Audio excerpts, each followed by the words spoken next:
Starting in 5 seconds. Mr.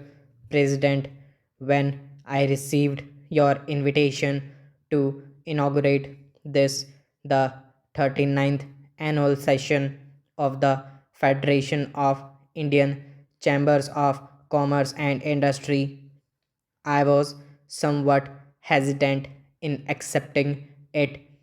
I was aware that since independence, each annual session of the Federation has been inaugurated by the Prime Minister. This, in fact, was the main reason for my reluctance. These annual meetings are beginning to become almost a ritual, and I am not much of a believer in rituals.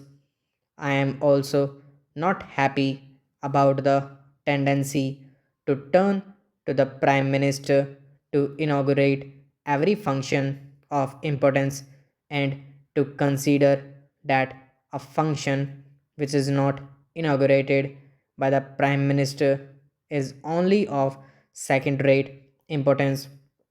I feel strongly that other cabinet ministers, as also people in public life outside official dome, should perform such functions far more frequently than they are at present doing. Your experience will always be useful within the ranks of industry. The younger group feels that it is not fully playing its part. I have often spoken of my intention to keep in together some younger generation.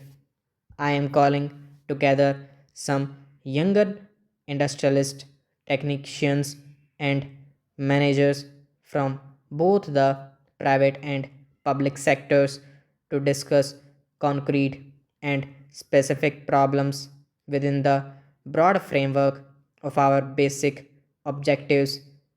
I will be a sharing of thought and perhaps evolving of new ideas. Dynamic changes are needed now in attitudes and functions.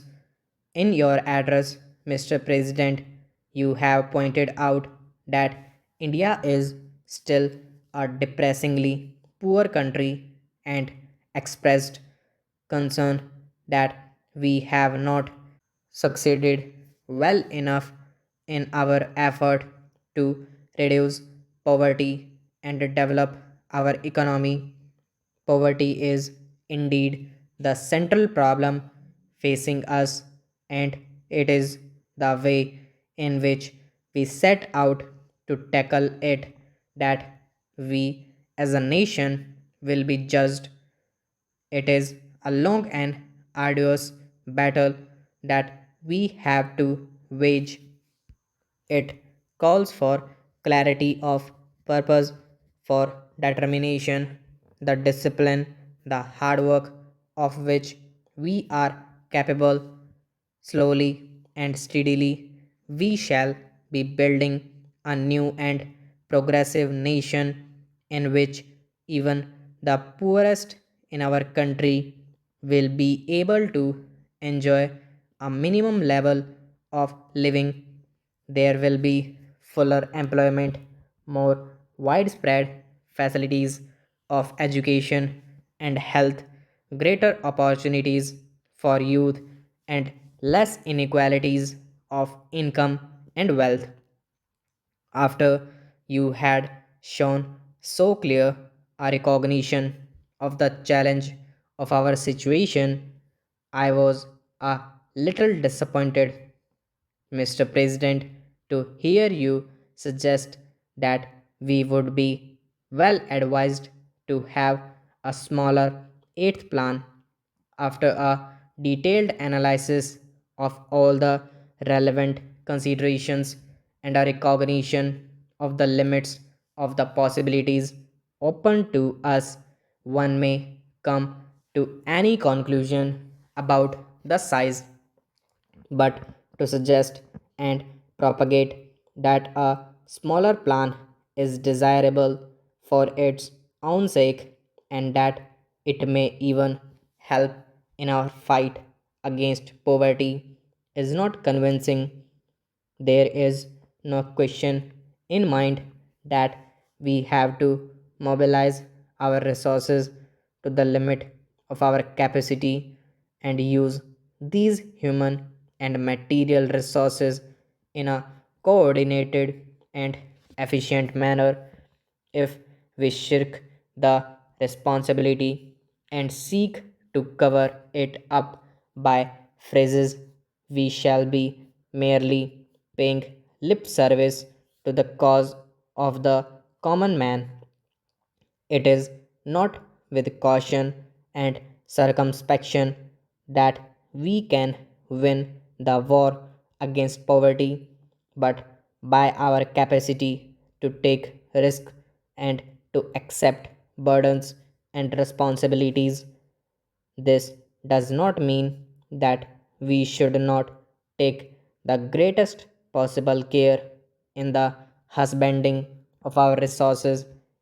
I am anxious to seek advice on the methods by which we could achieve a higher rate of growth in our economy and ensure better performance in every sector of our activity with lower investment or input of resources in general.